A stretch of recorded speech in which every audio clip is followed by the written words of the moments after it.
ಜಮ್ಮು ಕಾಶ್ಮೀರದ ಪಹಲ್ಗಾಮ್ ಎಂಬ ಗ್ರಾಮದಲ್ಲಿ ಅಂದು ಅದೊಂದು ಗ್ರಾಮ. ಆ ಗ್ರಾಮದಲ್ಲಿ ನಮ್ಮ ಕರ್ನಾಟಕದವರು ಸೇರಿ ಅನೇಕರು ಪ್ರವಾಸಕ್ಕೆ ಹೋಗಿರ್ತಾರೆ. ಆ ಪ್ರವಾಸದ ಆನಂದದಲ್ಲಿ ಇರುವಂತಹ ಸಂದರ್ಭದಲ್ಲಿ ಅಲ್ಲಿ 3 ಜನ ಉಗ್ರಗಾಮಿಗಳು ಬರ್ತಾರೆ. ಆ ಉಗ್ರಗಾಮಿಗಳು ಬಂದು ಅವರ ಜಾತಿಯ ಧರ್ಮವನ್ನ ಕೇಳ್ತಾರೆ. ಮತ್ತೆ ಕಾಲ್ಮಾ ಆಡೋದಕ್ಕೆ ಅವರಿಗೆ ಸೂಚಿಸ್ತಾರೆ. ಯಾರು ಹಿಂದೂಗಳಿದ್ದಾರೋ ಅವರ ಹಣೆಗೆ ಗುಂಡಿಕ್ಕಿ ತನ್ನ ಹೆಂಡತಿಯ ಮುಂದೆ, ಮಕ್ಕಳ ಮುಂದೆ ಅವರನ್ನು ಸಾಯಿಸ್ತಾರೆ. ಆ ಹೆಣ್ಮಗು, ತನ್ನ ಗಂಡನನ್ನು ಕಳ್ಕೊಂಡಂತ ಹೆಣ್ಮಗು ತನ್ನನ್ನು ಕೊಲ್ಲುವಂತ ಹೇಳಿದಾಗ ನೀನು ಹೋಗಿ ಮೋದಿಗೆ ಹೇಳು ಅಂತೇಳಿ ಆ ಉಗ್ರ ಒಂದು ಸಂದೇಶವನ್ನು ಕಳಿಸ್ತಾನೆ.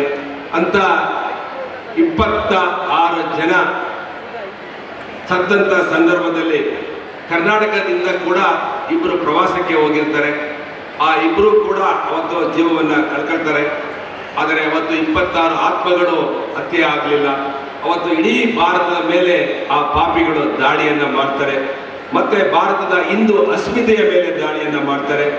ಈ ದೇಶದ ಧರ್ಮದ ಆಧಾರದ ಮೇಲೆ ಅಶಾಂತಿಯನ್ನು ಹುಟ್ಟುಹಾಕಿ ಇಲ್ಲಿ ಕೋಮು ಗಲೆಗಳನ್ನು ಸೃಷ್ಟಿ ಮಾಡಿ ಅರಾಜಕತೆಯನ್ನು ಸೃಷ್ಟಿ ಮಾಡಬೇಕು ಅಂತೇಳಿ ಇದು ಕುತಂತ್ರದ ಭಾಗವಾಗಿರ್ತದೆ.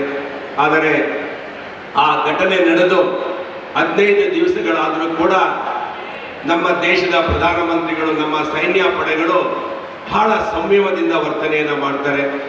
ಏನು ಮಾತಾಡೋದಿಲ್ಲ, ನಿಗೂಢವಾಗಿ ಕಾರ್ಯತಂತ್ರವನ್ನು ರೂಪಿಸ್ತಾರೆ. ಭಾರತ ತಾಳ್ಮೆ ಕಳ್ಕೊಳ್ಳದಲ್ಲೇ ಆ ಒಂದು ಕಾರ್ಯವಿಧಾನವನ್ನು ರೆಡಿ ಮಾಡುತ್ತೆ. ಆ ಕಾರ್ಯವಿಧಾನವನ್ನ ಯಾವ ರೀತಿ ಮಾಡ್ತಾರೆ ಅಂತ ಹೇಳಿದ್ರೆ, ನಮ್ಮ ಸೈನಿಕರು ಒಬ್ಬ ಮುಸಲ್ಮಾನ ಸೈನ್ಯದಲ್ಲಿದ್ದಂಥ ಒಬ್ಬ ಮುಸಲ್ಮಾನರು ಮಹಿಳೆಯನ್ನ ಸೆಲೆಕ್ಟ್ ಮಾಡ್ತಾರೆ. ಆ ಆಪರೇಷನ್ ಕಾರ್ಯಾಚರಣೆಗೆ ಸಂದೇಶವನ್ನು ರವಾನೆ ಮಾಡೋದಕ್ಕೆ ಮತ್ತೊಬ್ಬ ಸಿಖ್ ಅವ್ರನ್ನ ಆ ಕಾರ್ಯಾಚರಣೆಯ ಸಂದೇಶಕ್ಕೆ ಆಯ್ಕೆ ಮಾಡ್ತಾರೆ. ಅದರಲ್ಲಿ ಒಬ್ಬ ಕಾಶ್ಮೀರಿ ಪಂಡಿತರು ಕೂಡ ಇರ್ತಾರೆ.